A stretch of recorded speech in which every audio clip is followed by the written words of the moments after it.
I think it's important to realize that this one country, two systems that Hong Kong has existed under since 1997 really depended a lot on how China took a hands-off approach to Hong Kong, and with its most recent enormous misstep trying to push through an extradition bill through Hong Kong's legislature, the people of Hong Kong are taking over. This is Xi's worst nightmare because he can't act like he acted back when Tiananmen Square happened and just quash the uprising because there are too many cameras watching, and Hong Kong has been free for too long.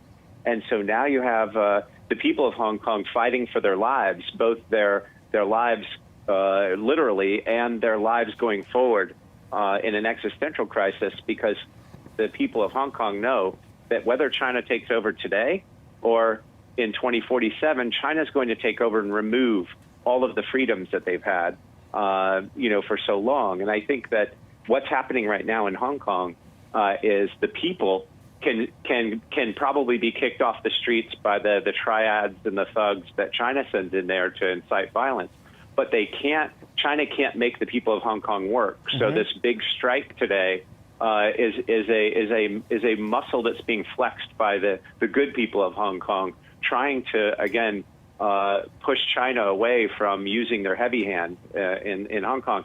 The problem I see with it is there is no easy off ramp here. There isn't a solution where Beijing gets to save face that a popular uprising has changed the manner in which it wants to operate and rule Hong Kong. And the Hong Kong people can't back down either. Yeah. So I don't know where this goes, but I think there are more dark days ahead. And I'll point out that, again, from an economic perspective, Hong Kong's trade with the rest of the world is more than 3.5 times its GDP. And if Hong Kong is treated as China, the dynamics of Hong Kong itself will dramatically deteriorate. And I think that's what everyone's starting to realize today. Today, right this minute as we speak, the 1-year forward price of the Hong Kong dollar versus the U.S. dollar is actually trading through the band, through that peg of 7.85. It's trading at 7.8505. So that is an interesting precursor to what's to come. Kyle, it's Julie again. So are you saying that we might be past the point of no return here with Hong Kong? Yeah, I think if you listen to Carrie Lam's speech over the weekend, it was basically a ominous threat to the people of Hong Kong. Her exact words were, they're entering the most dangerous phase. It's engaging, or let's say it's verging on, quote, a very dangerous situation. And, we saw 2 million people in Hong Kong march peacefully.